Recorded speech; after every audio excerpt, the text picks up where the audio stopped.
विमानतळ विस्तारीकरणामुळे नाशिक औद्योगिक विकासात झेप घेईल. मुख्यमंत्री देवेंद्र फडणवीस. ओझर विमानतळाच्या नवीन एकात्मिक टर्मिनल इमारतीसह विस्तारीकरणाच्या कामाचे भूमिपूजन मुख्यमंत्री देवेंद्र फडणवीस यांच्या हस्ते पार पडलं.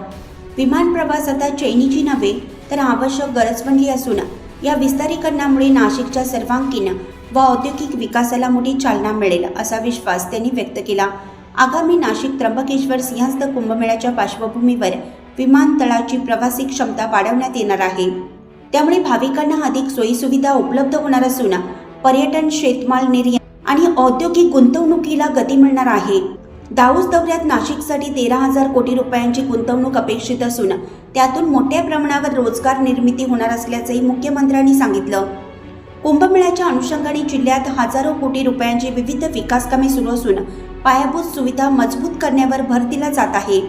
या कार्यक्रमाला मंत्री, खासदार, आमदार, प्रशासकीय अधिकारी आणि मान्यवर मोठ्या संख्येने उपस्थित होते.